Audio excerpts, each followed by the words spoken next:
Hello student, welcome you in today chemistry class. Student, आज हम start करेंगे chapter first का last topic, effect of oxidation in everyday life. Student, हमने previous lecture में cover किया था oxidation means addition of oxygen और removal of hydrogen.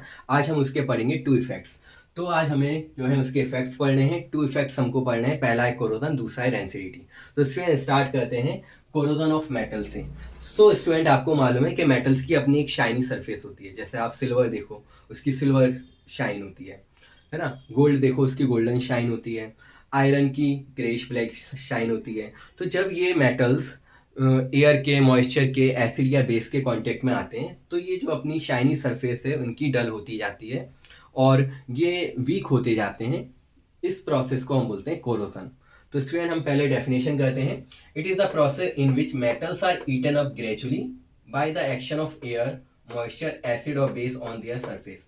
मतलब ये वो प्रोसेस है जिसमें मेटल धीरे धीरे डिस्ट्रॉय हो रहे हैं, धीरे धीरे ख़त्म हो रहे हैं जब उनकी सरफेस रिएक्ट कर रही है एसिड से, मॉइस्चर से, एयर से या बेस से। तो इस प्रोसेस को बोलते हैं कोरोजन ऑफ मेटल। तो स्टूडेंट, आपने देखा होगा रेनी सीजन में आयरन के ऑब्जेक्ट्स पर ब्राउन कलर की लेयर आ जाती है। That is because of the corrosion, क्योंकि जो आयरन ऑब्जेक्ट है वो ऑक्सीडाइज हो जाता है और it will make the rust. तो यहाँ पर rusting of iron is the most common form of corrosion. तो स्टूडेंट, आपको इसमें कोरोजन की डेफिनेशन करनी है, एग्जाम्पल ध्यान रखना है। Corrosion in case of iron is called rusting of iron. और हमें इसके बाद इसकी ये रिएक्शन याद करनी है, रस्ट का फॉर्मूला याद करना है और केमिकल नेम। सो 4Fe प्लस 3O2, ये O2 एयर से आई है, प्लस 2XH2O। तो ये जो वाटर के मॉलिक्यूल आए हैं स्टूडेंट, ये आए हैं मॉइस्चर से, जो कि एटमॉस्फेयर में होगा रेनी सीजन के टाइम या जैसे भी हो। gives 2Fe2O3 dot XH2O. This is the formula of the rust and its chemical name is hydrated iron 3 oxide. इसके अलावा एक चीज़ और ध्यान रखनी है स्टूडेंट कि इसमें जो आयरन है उसकी वैलेंसी 3 है। इसके अलावा corrosion weakens the iron and steel object, यानी कि अगर आयरन या स्टील ऑब्जेक्ट, यानी कि जैसे कार है, रेलवे हैं, ब्रिजेस हैं, उनमें अगर कोरोजन हो जाता है तो वो जो आयरन ऑब्जेक्ट्स हैं वो वीक होते जाते हैं और उनकी जो लाइफ है वो कम हो जाती है। Cut short their life span, यानी कि उनका जो ड्यूरेशन है वो कम हो जाता है। इसलिए आपने देखा हो स्टूडेंट कि जो घर पर नई चीज़ें आती हैं, जैसे कि कोई नया घर बन रहा है, उस पर हमने डोर लगवाना है, विंडोज़ लगवानी है, वो आयरन्स की आई हैं, तो उस पर क्या होता है, पेंट करते हैं। तो पेंट से क्या होता है कि वो जो आयरन के ऑब्जेक्ट्स हैं वो प्रोटेक्ट हो जाते हैं, उन पर ऑक्सीडेशन यानी कि रस्टिंग नहीं लगती। इसके अलावा हमें दूसरा प्रोसेस पढ़ना है रेंसिडिटी। तो रेंसिडिटी क्या होता है student? It is the condition produce by the aerial oxidation. मतलब ये वो कंडीशन होती है जो प्रोड्यूस होती है एटमॉस्फेयर के ऑक्सीडेशन से of fat and oil in food.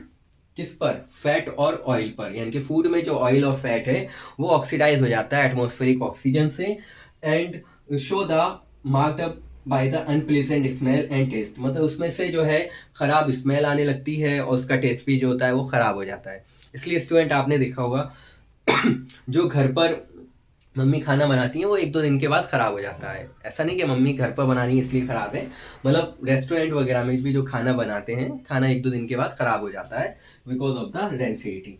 So rancidity in Hindi is called the विकृत गंधिता। इसको हम हिंदी में ये बोलते हैं। अब स्टूडेंट, इसके बाद आपको करने हैं preventive methods to protect the food from rancidity, यानी कि methods to prevent the rancidity. तो पहला मेथड ये है कि अगर हम कोई फूड मटेरियल को पैक कर रहे हैं तो उसके अंदर हम एंटीऑक्सीडेंट मिलाते हैं। एंटीऑक्सीडेंट का काम ये होता है कि ऑक्सीडेशन को रोकते हैं, मतलब पूरी तरीके से नहीं रोक पाते लेकिन वो थोड़े टाइम के लिए उसको मतलब ऑक्सीडेशन को स्लो डाउन कर देंगे। मतलब फूड जो है वो एक दो महीने तक ठीक रहेगा। तो इसमें हमें एग्जाम्पल से ध्यान रखने हैं कि कौन कौन से एंटीऑक्सीडेंट हम मिलाएंगे। BHA का यूज़ कर सकते हैं, full form butylated hydroxy anisole. BHT का यूज़ कर सकते हैं, ब्यूटाइलेटेड हाइड्रोक्सी टोलिन। तो ये तो आपको एंटीऑक्सीडेंट के एग्जाम्पल याद रखना है और इनकी फुल फॉर्म करनी है। दूसरा मेथड क्या करें, अगर हम जैसे कि कोई फूड मटेरियल है जिसमें फैट या ऑयल है, उसको हम पैक करते वक्त नाइट्रोजन गैस फिल करें by the packing of fat and oil containing food in the nitrogen gas. तो नाइट्रोजन गैस क्या होता है स्टूडेंट? लेस रिएक्टिव होती है और वो रिटार्ड कर देती है, स्लो कर देती है रेट ऑफ ऑक्सीडेशन, जिससे कि वो फूड 5-6 मंथ तक फ्रेश रहता है। जैसे आपने देखा होगा कि जो लेस वगैरह के चिप्स के पैकेट्स आते हैं उनमें बहुत सारी एयर होती है और चिप्स थोड़े से होते हैं। तो वो एयर कौन सी होती है स्टूडेंट? वो एयर होती है नाइट्रोजन। तो नाइट्रोजन गैस इसलिए फिल कर रहे हैं कि वो, अगर हम ऑक्सीजन फिल करेंगे तो वो जल्दी से रिएक्ट कर देगी जल्दी से चिप्स ख़राब हो जाएंगे, इसलिए हम उसमें यूज़ करते हैं नाइट्रोजन, जिससे कि उसका ऑक्सीडेशन कम हो और वो चिप्स ज़्यादा टाइम तक फ्रेश रहें। इसलिए आपने देखा हो उनकी एक्सपायरी भी 5-6 मंथ की होती है। Third thing, by keeping the food in the refrigerator, ये तो टेक्निक डेली यूज़ करते हैं घर पर। आपने देखा होगा मम्मी ने इवनिंग में खाना बनाया, डिनर के बाद जो खाना है उसको हम रेफ्रिजरेटर में रख देते हैं। तो रेफ्रिजरेटर में रखने पर क्या होता है, टेम्परेचर कम हो जाता है और ऑक्सीडेशन की रेट स्लो हो जाती है। Bye storing the food in the air tight container, मतलब अगर हमें उस फूड को ऑक्सीडाइज नहीं करना, रेंसिड नहीं करना, तो हम उसको एयर टाइट कंटेनर में रख सकते हैं।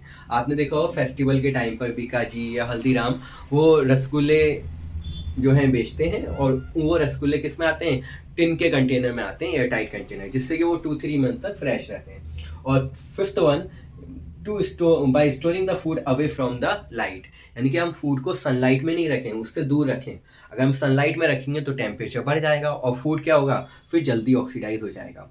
तो स्टूडेंट, ये हमने आज लास्ट टॉपिक कवर कर लिया केमिस्ट्री का फर्स्ट चैप्टर का। तो स्टूडेंट, आप लाइक करिए वीडियो को, शेयर करिए और कमेंट्स करके हमको बताइए कि कोई टॉपिक आपको दोबारा अगर समझना है, हम उसकी वीडियो बनाएंगे।